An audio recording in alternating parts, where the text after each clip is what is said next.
Assalamualaikum warahmatullahi wabarakatuh.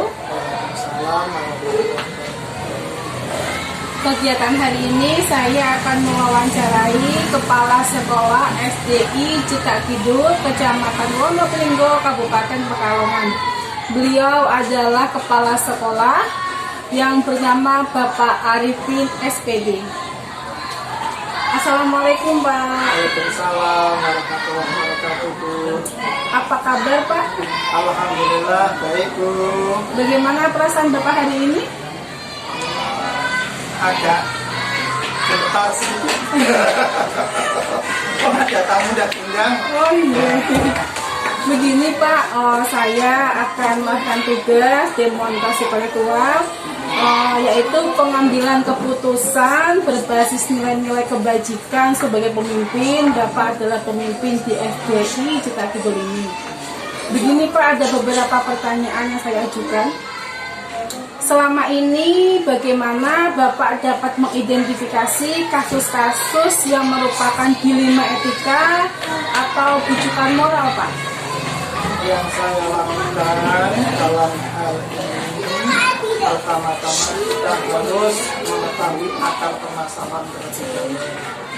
Dari mana akar permasalahan itu? Dari kita istilahnya kita telusuri, misalnya dari apakah dari anak atau dari apa, tidak langsung kemudian kita lakukan secara ya, tapi dengan harus ada penelitian atau istilahnya adalah penelusuran dari awal asal kejadian. Selama ini bagaimana Bapak menjalankan pengambilan keputusan di sekolah, terutama untuk kasus-kasus di mana dua kepentingan itu sama-sama benar Pak, sama-sama mengandung nilai-nilai kebajikan? Kalau semuanya benar, itu kita ambil dulu mana yang lebih utama, karena semuanya benar. Yang lebih utama, yang lebih baik di antara dua, yaitu yang kita dahulukan. Misalnya ada kejadian apa di antara dua anak, atau ada kejadian di antara bapak ibu, istilahnya adalah dewan guru. Itu kan kita di antara dua ini benar semua. Nah, benar semua itu ada yang lebih baik karena benar, ada yang lebih baik dari antara dua benar. Makanya ya kita telusuri ini yang lebih baik itu kita ambil, kita dahulukan. Tidak kalau benar semua itu istilahnya kita kesampingkan terlebih, kesampingkan yang satunya, tapi kita ambil keduanya, tapi yang lebih utama yang kita ambil terlebih dahulu. Selanjutnya Pak, langkah-langkah atau prosedur seperti apa yang bisa Bapak lakukan selama ini Pak? Yang saya lakukan, pertama mencari informasi dari baik dari dalam maupun dari luar, akar permasalahan yang ada baik di sekolah maupun di luar. Setelah ketemu akar permasalahan, baru kita jadikan sebagai patokan ini yang harus kita lakukan, dan ini yang kita nomor utamanya nomor 2. Kalau misalnya masalah kedisiplinan, ya kita panggil orang tersebut untuk ini loh, langkahnya seperti ini. Jangan kemudian kalau berangkat siang, kemudian pulang kasih, itu kan kita berikan sebabnya apa? Kalau misalnya berangkat siang, pulang kasih, itu pasti ada sebabnya. Makanya kita telusuri dulu. Misalnya, di rumah pulang sudah masih ada yang sakit. Misalnya kalau anak didik, misalnya apakah orang tuanya ada di rumah atau tidak. Kebanyakan seperti itu Bu. Biasanya pelajar datang terlambat, itu karena di rumah itu tidak kompeten istilahnya. Ikutnya biasanya simbah, dan yang namanya simbah itu yang penting anak itu tidak menangis, tidak rewel, wes pokoknya bisa kamu, itu biasanya seperti itu. Kalau di dewan guru biasanya anak apa sakit, apa orang suaminya atau istrinya sedang ada permasalahan, sehingga juga itu angka permasalahan. Lanjut ya Pak, hal-hal apa saja yang selama ini anggap Bapak efektif dalam pengambilan keputusan pada kasus-kasus dilema etika? Nah, yang kita anggap efektif dalam permasalahan ini ya kita harus ada syarat, istilahnya adalah demokrasi, kita temukan antara yang bermasalah dengan permasalahan-permasalahan itu supaya tidak terjadi miskomunikasi. Sebab miskomunikasi itu bisa menimbulkan permasalahan baru, sehingga kita dudukkan semua yang berkepentingan, sehingga kita adakan rapat sekolah, yang rapat dewan guru, dan itu yang dapat menjadikan kita itu akhirnya bisa senang hati atau enjoy. Kalau ada masalah-masalah langsung bisa kita istilahnya kendalikan atau kita atasi. Apakah ada tantangan di saat Bapak mengambil keputusan pada kasus-kasus dilema etika ini Pak? Setiap sesuatu itu pasti ada tantangannya. Ada yang mulus terus ada, pasti ada tantangan. Misalnya ada yang setuju dan tidak setuju, tapi kan kita ambil yang bermanfaat, kita ambil yang sangat bermanfaat. Kita tunjukkan ini loh, kalau seperti ini itu bermanfaat untuk kita semua.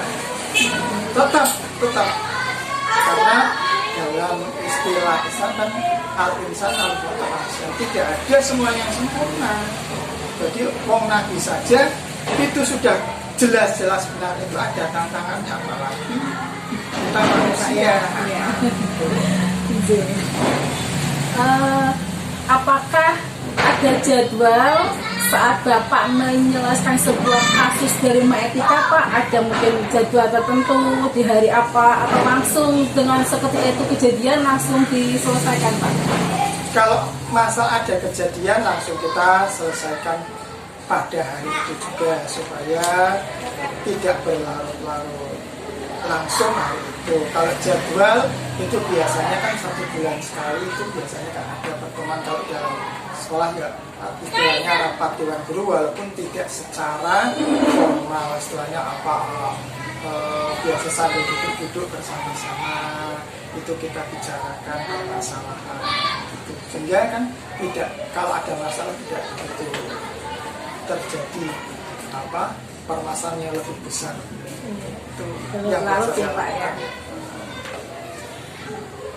Adakah seseorang atau faktor-faktor yang selama ini mempermudah untuk Bapak membantu dalam pengambilan keputusan yang berkaitan dilema etika ini Pak? Ya, kita itu kan di dalam, kalau dalam sini misalnya di kelas di SD Cetak Kidul itu kan semuanya kan keluarga, pasti ada saling keterkaitan, sehingga ada saling istilahnya mengisi istilah, atau memberikan masukan supaya kalau ada masalah itu bisa terselesaikan dengan cepat. Itu pasti ada Bu. Misalnya kadang-kadang kalau saya biasanya baca buku apakah hadis atau ayat-ayat Al-Quran, itu kan juga merupakan ilmu yang dapat membantu kita dalam menyelesaikan permasalahan. Semuanya itu pasti ada yang membantu, udah dari sendiri semuanya. Nggih Pak, nggih.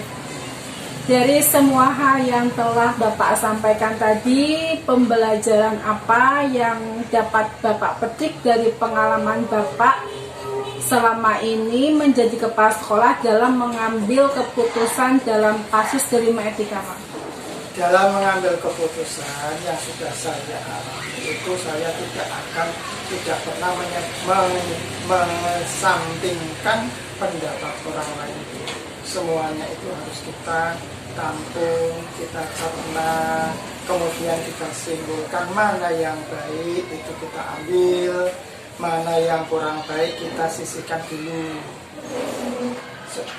Siapa tahu nanti kok ini juga berguna, sehingga tidak terus kemudian kita menggunakan insting kita sendiri, tidak, tapi semuanya itu kita ada masukan dari teman-teman, supaya kalau ada teman yang memberikan masukan kita terima, dia juga akan merasakan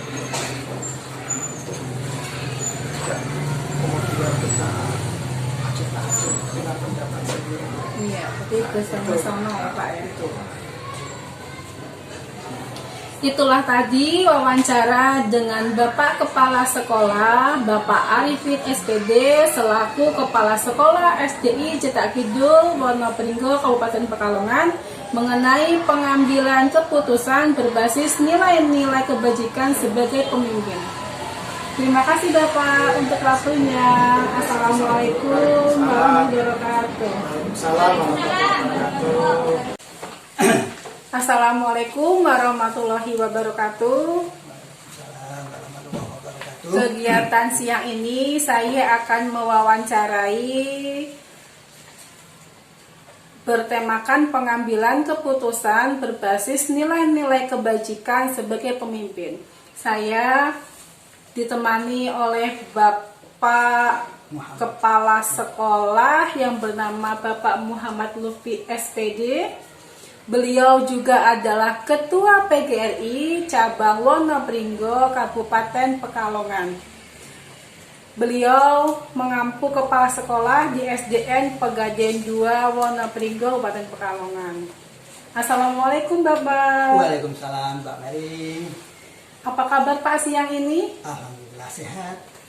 Maaf Pak, saya ketujuannya ke sini untuk memenuhi tugas saya, yaitu demonstrasi kontekstual modul 3.1 tentang pengambilan keputusan berbasis nilai-nilai kebajikan sebagai pemimpin. Ada beberapa pertanyaan yang saya akan ajukan kepada Bapak. Ya. Yang pertama Pak, selama ini bagaimana Bapak dapat mengidentifikasi kasus-kasus yang merupakan dilema etika atau bujukan moral Pak? Sebuah pertanyaan yang lumayan dalam menurut saya Mbak, karena ini berujung pada sebuah keputusan yang tidak hanya mampu menjawab dengan baik, tapi tidak menyinggung siapapun. Nah, itu bagi menurut saya ya, tugas yang terkait dengan etika, dengan moral ini ya kita lihat juga siapa penanyanya, apa kasusnya. Jika penanya adalah seorang guru yang tentu memiliki latar belakang keluarga yang harmonis, tentu lebih enak menjawab. Tapi dia ada sesuatu guru misalnya, ada juga kan guru yang kadang-kadang memiliki karakter yang acak-acakan lah namanya, kalau hidup itu agak apa ya, beda lagi ya kan. Menjawab bagi tentang moral bagi seorang ibu dengan bapak pun berbeda. Karena seorang ibu lebih dalam perasaannya daripada seorang bapak kan. Maka bagi saya yang penting dalam memutuskan suatu kasus dalam secara etika itu ya tadi, pertama melihat konteks pertanyaannya, yang kedua siapa yang bertanya, kemudian kasus apa yang bisa kita berikan solusi terbaik dengan mudah dan cepat. Lanjut Pak, selama ini bagaimana Bapak menjalankan pengambilan keputusan di sekolah Bapak, terutama untuk kasus-kasus di mana ada dua kepentingan Pak, yang sama-sama pentingnya dan sama-sama benarnya Pak, yang sesuai atau yang mengandung nilai-nilai kebajikan Pak? Wah, ini juga lebih dalam lagi ya. Wah, pertanyaan luar biasa. Ini tingkat high, tingkat tinggi ya. Dimana ada dua kepentingan ya, yang sama-sama penting, sama-sama benar. Iya, betul. Terus bagaimana memutuskannya. Nah, meskipun sama-sama penting dan sama-sama banyak, tentu kita lihat mana yang seandainya kepentingannya itu lebih bisa dilaksanakan lebih cepat. Artinya mungkin yang agak sulit dilaksanakan, agak sulit untuk melakukan keputusan, ya dinomorduakan lah. Kita lihat dulu yang lebih mudah untuk memutuskan. Si A kalau lebih mudah maka si A dulu, B lebih mudah lebih dulu, seperti itu. Sehingga ada hierarki jawaban. Keputusan jawaban itu sedikit demi sedikit, yang mudah dulu baru yang sulit. Jika kata guru mengajar itu ya dari yang mudah dulu baru yang sulit. Jangan terbalik, nanti anak akan ada kesulitan dalam menerima pembelajaran seperti itu. Dari yang faktual ke non faktual, dari yang formal ke non formal dan sebagainya. Langkah-langkah atau prosedur seperti apa yang biasa Bapak lakukan selama ini Pak untuk pengambilan keputusan? Ya, langkahnya yang pertama mempelajari dulu prosedur yang diajukan. Yang pertama, saya tentu akan mencarikan informasi, ya kan? Informasi tidak hanya dari teman-teman, ada teman-teman yang barangkali bisa diajak, ya kan? Berhubungan lah atau diajak menjawab seperti itu. Yang berikutnya ya langkahnya kita cari dasar-dasar dari keputusan yang akan kita ambil, ya dari Al-Quran misalnya kalau kita Muslim, ya kan, dari hadis-hadis Rasulullah, dari kitab-kitab orang-orang pintar, ya kan, dari buku-buku referensi yang bisa untuk menjawab itu lebih mendekati kebenaran. Itu Mbak. Hal-hal apa saja yang selama ini Bapak anggap paling efektif dalam pengambilan keputusan pada kasus-kasus dilema etika, Pak? Dilema, ya. Yang paling efektif. Efektif, iya. Cepat.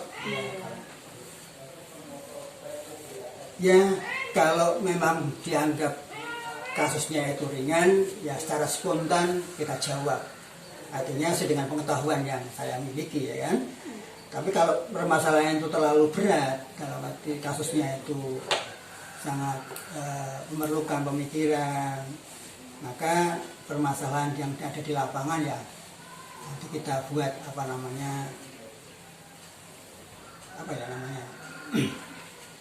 ada semacam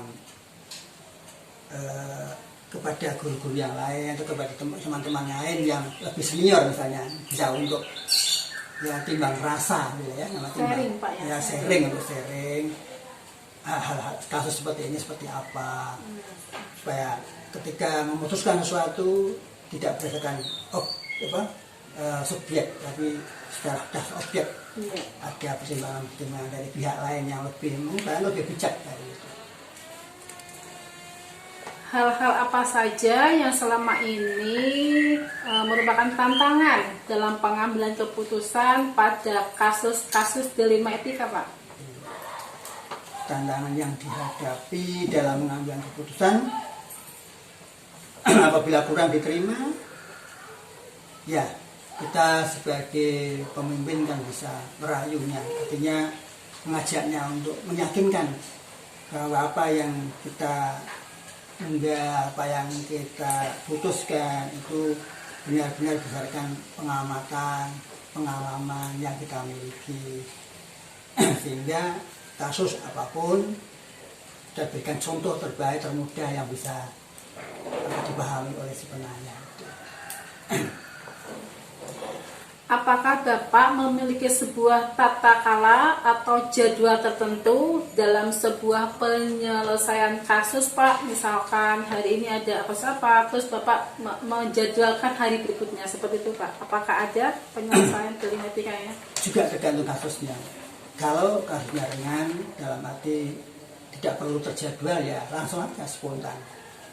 Tapi jika memang kasusnya memerlukan kebijakan yang lebih memerlukan pemikiran yang lebih, ya kita jadwal kapan nanti akan kita selesaikan kasus itu.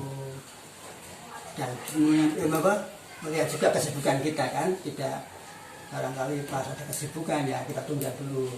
Tapi kalau memang betul-betul bisa dijawab ya langsung dijawab, sehingga si pihak penanya bisa lebih jawabannya marem gitu ya. Oh saya sudah ada kepuasan ya Pak. kepuasan tersendiri. Adakah seseorang atau faktor-faktor apa yang selama ini mempermudah Bapak atau membantu Bapak dalam pengambilan keputusan dalam kasus dilema etika, Pak? Iya. Sekali lagi, seorang pemimpin bukan memiliki segala-galanya. Tentu punya kekurangan, punya keterbatasan. Maka kita lagi-lagi punya teman, punya saudara, punya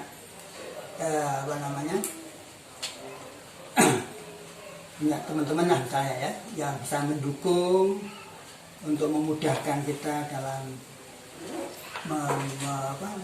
mengurai kasus yang dimiliki oleh ya, teman-teman kita, misalnya guru-guru misalnya, kalau kita bahas yang berguru-guru yang kita anggap bisa membantu menjawab. Dari semua hal yang telah disampaikan, pembelajaran apa yang dapat Bapak petik dari pengalaman Bapak pengambilan keputusan dilema etika, Pak? Ya, pengalamannya ya jelas bahwa setiap orang memiliki permasalahan, dan masalah itu jika dipendam itu akan menjadi penyakit. Maka siapapun yang ditanya ya sebisa mungkin menjawab, tentu dengan jawaban yang melegakan hati, ya kan. Apa yang di lapangan barangkali beda dengan teori kadang-kadang. Maka pengalaman di sini menjadi bukti, ya, pengalaman kasus-kasus yang pernah dihadapi dan sebagainya, dengan pertimbangan-pertimbangan juga melihat kondisi psikis dari sang penanya. Kali itu yang bisa saya sampaikan. Terima kasih Pak. Itulah tadi wawancara dengan Bapak Muhammad Lutfi selaku Kepala Sekolah SD Negeri Pegadaian 2 Kecamatan Wonopringgo, Kabupaten Pekalongan, yang beliau juga menjabat sebagai Ketua PGRI Cabang Wonopringgo, Kabupaten Pekalongan, mengenai pengambilan keputusan berbasis nilai-nilai kebajikan sebagai pemimpin. Terima kasih Pak, terima kasih atas waktunya. Assalamualaikum warahmatullahi wabarakatuh. Waalaikumsalam warahmatullahi wabarakatuh.